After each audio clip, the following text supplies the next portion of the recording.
لا إله إلا الله محمد رسول الله.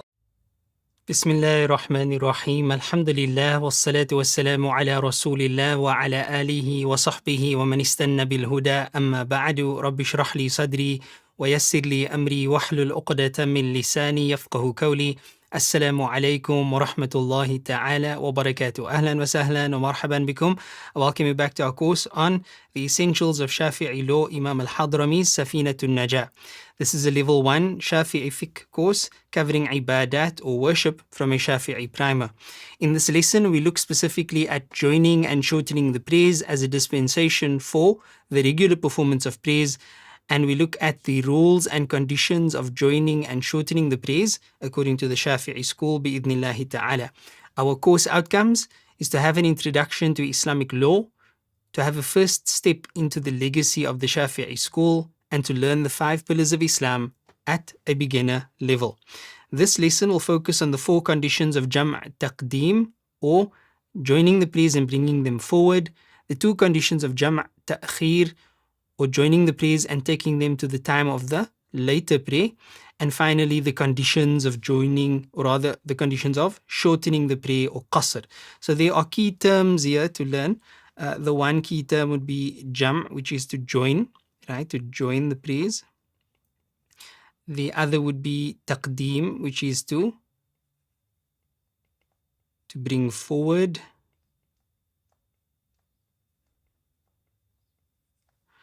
And then ta'khir means to delay.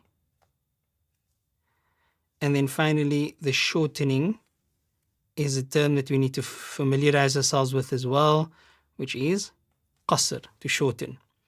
Tamam. So with that said, we continue. قال المصنف رحمه الله تعالى ونفعنا الله بعلومه وعلومكم آمين. فصل في شروط جمع التقديم, regarding the conditions of joining the prayers and bringing them forward to the time of the earlier prayer. شروط جمع التقديم أربعة. The conditions of joining the 2 prayers, bringing them earlier to the time of the earlier prayer, أربعة. There are 4 conditions for this. Number 1, البداءة بالأولى, to commence with the first prayer first. So to join the prayers and bring them to the time of the earlier prayer, the first condition is to join them in the earlier prayer's time and to do it first, meaning the first prayer. أي يبدأ بالأولى المتقدمة. You need to start. So okay. Looking at the practical value of this, you can join between Dhuhr and Asr, and you can join between Maghrib and Isha. If and when you join between Dhuhr and Asr, one needs to have Dhuhr prayed first and then Asr. If you're joining between Maghrib and Isha, you need to do Maghrib first and then Isha. So that is the first condition, al-buda'atu bil-ula. The second condition, wa niyatul jam'i fiha, you must have the intention of joining the prayers, fiha, in it. So this damir is feminine, and it goes back to the last mentioned ism that is feminine, and that would be al-ula.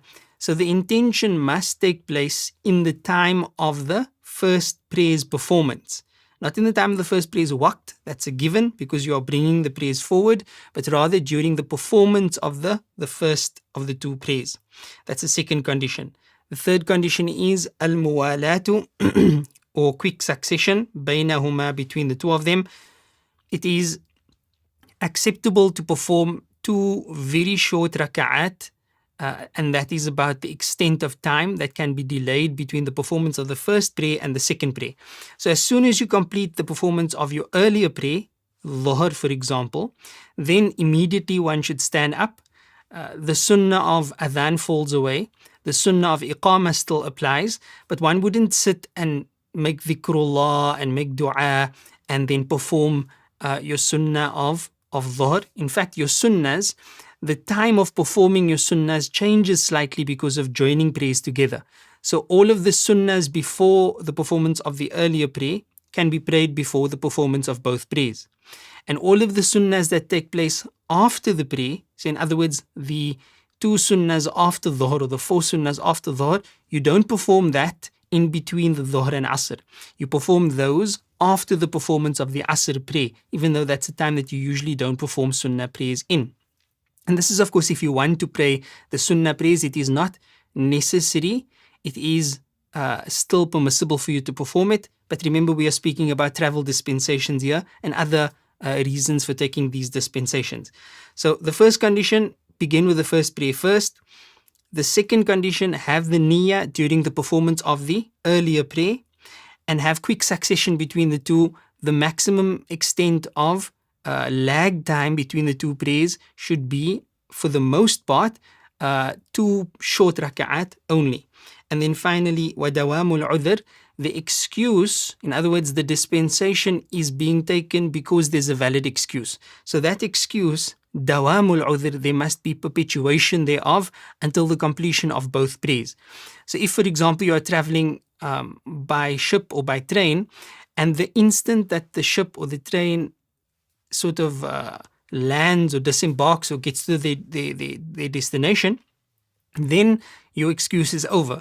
So if you are busy performing the prayer, let's say Dhuhr and Asr, and the journey comes to an end, then of course you no longer can take this dispensation and you would have to act accordingly. So these are the 4 conditions of the prayer. We will look at them again, inshallah ta'ala, from the explanation and the translation.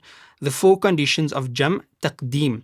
Now remember, it's very important that we separate between Jam' Taqdeem and Jam' Ta'khir. We haven't dealt with Jam' Ta'khir yet. We are still speaking about bringing forward the prayers. And it's also important that we understand you can only join and bring forward between Dhuhr and Asr and Maghrib and Isha. Right now we are speaking about bringing the prayers forward. The conditions. The conditions of Jam' Taqdeem, number 92, it is permissible to join Dhuhr and Asr during the time of either of them. Similarly, it is permissible to join between Maghrib and Isha, provided one joins them during a journey in which Salah may be shortened or because of severe rain. Tamam. The first condition, to begin with the first Salah, number 93, if one prays the second Salahs, the second of the 2 Salahs before the first, then that prayer is invalid. So let's say you want to make Jam' Taqdeem, but you decide you pray Asr first instead of praying Dhuhr first. The Asr prayer would not be valid and one would need to re-perform it or alternatively pray it in its usual time. So you must start with the earlier prayer first. Tamam? And then to intend joining the Salahs, number 94, that the intention to join the 2 Salahs occurs before finishing the first, right? Either coinciding with the Takbiratul Ihram, so right at the beginning of the first Salah, or it can occur during the performance of the first Salah. It doesn't have to be right at the beginning, but it must take place within the performance of the first Salah. Number 3, performing them consecutively, not to pause at length between them. Again, what we said was that it mustn't be فَلَا يَطُولُ الْفَصْلُ بَيْنَهُمَا. You shouldn't extend the separation between the 2 of them. بأن يكون أقل من ركعتين خفيفتين. It should be shorter than 2 short raka'at that is performed. So you would not harm your succession by perhaps renewing or performing an ablution or a dry ablution, and Allah knows best. And then finally, the continuity of the excuse, that the excuse continues until one finishes both salahs. Otherwise, of course, you would need to act accordingly. If you only prayed the earlier prayer first and your journey comes to an end, then you cannot bring the later prayer forward now because you no longer have that excuse. Wallahu subhanahu wa ta'ala a'lam. Now we proceed to the next discussion, which is the 2 conditions of Jam' Ta'khir. There were 4 conditions for Jam' Taqdeem. There are only 2 conditions for Jam' Ta'khir. Do notice the difference between them, and notice also that we are now speaking about delaying the prayer, right? Delaying the prayer. فصل قال المصنف رحمه الله تعالى في شروط جمع التأخير, regarding the conditions of joining the prayers and taking it to the time of the later prayer. So once again, Dhuhr and Asr, Maghrib and Isha. Only now you are performing Dhuhr in the time of Asr. So you've missed Dhuhr in its own time, deliberately and with an intention, to pray it during the time of the Asr's waqt. Similarly, you can miss Maghrib in its own time with the intention to deliberately pray it in the time of Isha's waqt. This is Jam' Ta'khir, the delaying of the 2 prayers. or rather the delaying of the one prayer and joining the two. So the conditions are two and only two. شروط جمع التأخير اثنان. The conditions of joining and postponing are two. نية التأخير, you must have the intention of delay. وقد بقي من وقت الأولى ما يسعها. And you should have the intention during the time of the earlier prayer. So once again, Dhuhr and Asr, you must have the niyyah to delay Dhuhr while it is still the waqt of Dhuhr, and there needs to be enough of the waqt remaining so that you would be able to fulfill one complete rak'ah in that time. If you fail to have the intention to deliberately miss the Dhuhr prayer and delay it in the time of Asr's prayer, then you would be sinful because that's mere neglect, right? That is neglect.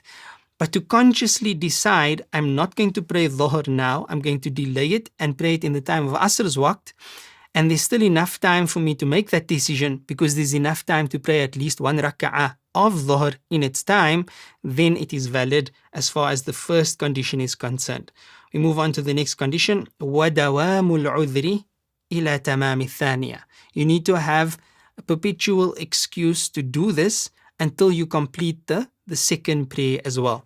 So if you are praying and you need to delay Dhuhr to Asr's waqt, then when you do perform Dhuhr and Asr, it is a condition that you complete the Dhuhr and Asr's prayer before the journey comes to an official end, right? If you don't, then the Dhuhr becomes qada'an, right? You're not sinful for it, but the Dhuhr becomes qada'an in that instance. Wallahu subhanahu wa ta'ala a'lam. Let's explain it again via the translation, inshallah ta'ala. The conditions of jam' ta'khir are two. To have the intention of delaying a salah up to after its time, and to have this intention in its proper time. Number 97 says, to make the intention before the end of the first salah's time by an interval which could contain at least one rak'ah. If one neglects this intention, one has sinned, and praying the first salah during the second salah's time is considered qada. The second point here is, the second condition is, the remaining of the excuse must be perpetual until the completion of the second salah, bi'idhnillahi ta'ala. Faslun fi shurut al-qasr, regarding the conditions of shortening the prayer. So we've now covered jam', taqdeem, as well as ta'khir. Bear in mind that jam' is a valid excuse in the Shafi'i school, or rather I should say a valid dispensation in the Shafi'i school, but it is not considered a legitimate dispensation in the Hanafi school. They have a different form of jam' there. So generally speaking, they don't practice on jam'. But qasr is practiced across the board. So let's look at the conditions of qasr, bi'idhnillahi ta'ala. Faslun fi shurut al-qasr, regarding the conditions of shortening the prayer. شروط القصر سبعة. The conditions of shortening the prayer are 7. أن يكون سفره مرحلتين, that the journey must be مرحلتين. مرحلتين is a measurement of distance, and it is something that has been estimated by the companions of the madhab, the ashab of the madhab, ب48 ميلا هاشميا, with 48 Hashimi miles, which equates to وتقديره, the equation of this اختلف فيه المعاصرين, contemporary scholars differ, all the way from 80 kilometers to 85 kilometers. Shaykh Hamkala in his Reliance of the Traveler says 81 kilometers. My own teacher, rahimahullah ta'ala, he said 80 kilometers is a safe estimation as well, and Allah knows best. But there is some ikhtilaf there. If you want to act on the side of caution, you may proceed with 85 kilometers, but of course the dispensation allows for people to take the differences of opinion into consideration, and therefore may act on 80 kilometers as well. So that's the distance, which is measured essentially by the time it took to travel, or rather the distance that was covered in a particular time period during the time of Rasulullah sallallahu alaihi wasallam, with the average form of transportation of that time, and Allah knows best. So we proceed from there, inshallah. The next condition is وَأَن يَكُونَ مُبَاحًا. The journey itself must be taken for a permissible reason, meaning that the core purpose of the journey should be for a legitimate, permissible reason according to the Sharia. This does not mean that there must be absolutely no sins that occurs during the journey. This is not something that a human can guarantee, because كل بني آدم خطاؤون وخير خطائين توابون. The nature of humankind is that we make mistakes, and the best of those who make mistakes are those who turn back to Allah subhanahu wa ta'ala. This condition, however, is stating that the core purpose of the journey needs to be permissible. So if somebody is taking a journey for the sake of work, or a journey for the sake of rest and rejuvenation, or visiting the Salihin, or any other permissible reason whatsoever, then the dispensation applies. But if the core purpose of the journey is sinful, somebody is taking a journey to go and gamble, or to make zina, wal-iyadhu billah, or whatever the case may be, then the dispensation would not apply. And Allah knows best. We proceed, inshaAllah. وَالْعِلْمُ بِجَوَازِ الْقَصْرِ. One needs to have knowledge that it is permissible to shorten the prayer. And the difference is that if you don't have knowledge and you just shorten the prayer, then you are doing so based on neglect or laziness, and that of course is not valid, and Allah knows best. وَنِيَّةُ الْقَصْرِ عِنْدَ الْإِحْرَامِ. It is necessary to have the intention to shorten the prayer at the time of commencing the prayer, at the time of saying Allahu Akbar. There already one needs to be acutely conscious of the purpose of shortening the prayer.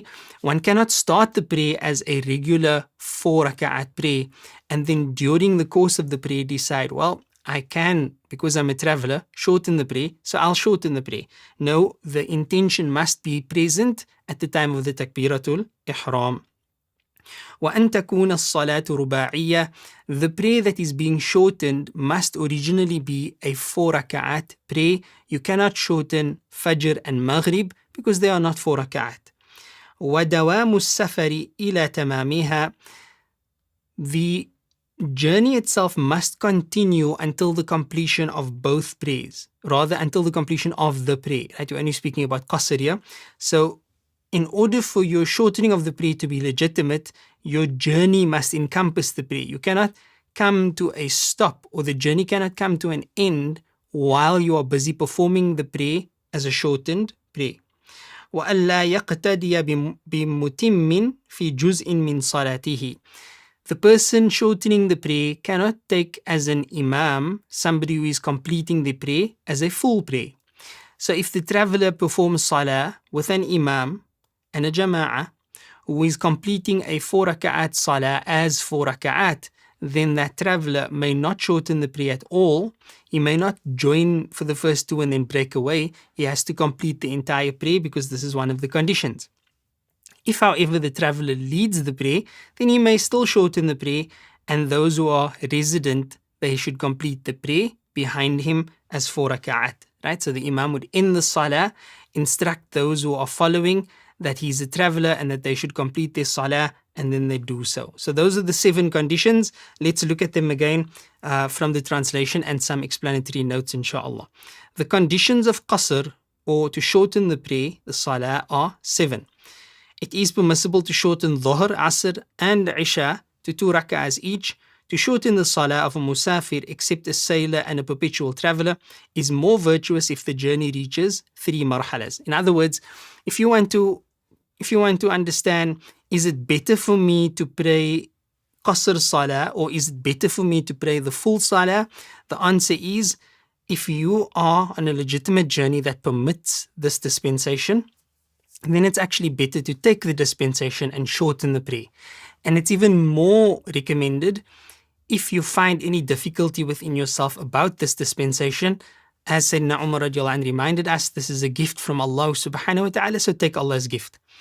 If you're trying to make a decision as to whether it's better to join between the prayers or to perform the prayers in their own respective awqat, then the answer is, it is better, because it's more rewarding, to pray the prayers in their respective awqat. So in terms of the dispensations, technically it is better to pray it's better to pray the jam salah, it's better to pray the qasr salah, and it is better to pray in its own respective time. Are you allowed to take both dispensations and pray jam as well as qasr? Yes, you are permitted to pray jam as well as qasr. Are you permitted to only take jam or only take qasr? Yes, you are permitted to do that. And are you permitted to leave off the dispensations entirely and pray as per normal? You are permitted to do that as well. And Allah knows best. Number 1. The first of the 7 conditions of qasr is the journey should be at least 2 marhalas, which is approximately 80 to 81 kilometers. The journey's destination must be known. Okay, so if you undertake a journey, you must know where you are going. If a wife traveling with a husband or a soldier with his leader does not know the destination, it's top secret, it's a surprise, etc., then they may not shorten their prayer as long as they have not yet traveled the distance that permits shortening. When they have traveled it, meaning they reach the 80-kilometer point, then only may they shorten it. If they know the destination and the journey meets the condition, then they may shorten their salahs from the beginning of the journey. Number 2, the journey should be a permissible one in the Sharia, traveling for a reason that is not disobedience to Allah Azza wa Jal, as there is no concession to shorten salah on such a journey. Now, I've explained that there's a difference between the core purpose of the journey being sinful and the core purpose being permissible, but still sins are transgressed during the course of the journey. There's a difference, and understand that. That's important. Number 3, knowledge of the permissibility of qasr, because if you don't act on knowledge, then you are acting neglectfully. Number 4, intention of qasr during the takbiratul ihram. It is not valid to be made after the takbiratul ihram. So if you're going to pray a shortened prayer, you must intend to do so at the time of saying Allahu Akbar. Any intention formulated thereafter for qasr purposes would not be valid, and Allah knows best. Number 5, the salah should be a 4 raka'at salah. You cannot shorten a 3 or 2 raka'at salah. So therefore, you can only shorten Dhuhr, Asr and Isha. And number 6, the continuity of travel till the completion of the 2 raka'at salah. In other words, the travel must encompass both, the travel must encompass the entire 2 raka'at, and none of it must form or rather fall outside of the actual journey. And number 7, that he should not follow one who is performing the salah completely in any portion of the salah.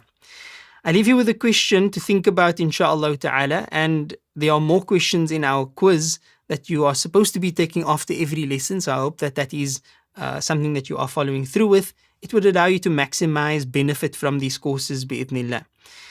In jam ta'khir, in other words, when you combine prayers and take it to the time of the later prayer, one must begin with praying the first prayer. In jam ta'khir, sorry, not one must, but must one begin praying with the first prayer. So if you're praying Dhuhr and Asr, in the time of Asr, is it a necessary condition to first pray the Dhuhr and then the Asr? So that's the question. You should be able to answer that at this point. If not, then go back to your notes and make sure that you revise that bi'idhnillah ta'ala. Do take the quiz, for perhaps there's some beneficial questions there in for you as well. As a lesson summary, what have we covered here? We've looked at the 4 conditions of jam taqdeem, the 2 conditions of jam ta'khir, and the conditions of shortening the prayer, which was 7. That brings us to the end of lesson number 16. So until next time when we cover the Friday Jumu'ah prayers, I bid you farewell. Wa sallallahu ala Sayyidina Muhammad. Subhanallahi wa bihamdi. Subhanaka Allahumma wa bihamdik. Nashhadu an la ilaha illa anta. Nastaghfiruka wa natubu ilayk. Wassalamu alaykum wa rahmatullahi ta'ala wa barakatuh. La ilaha illa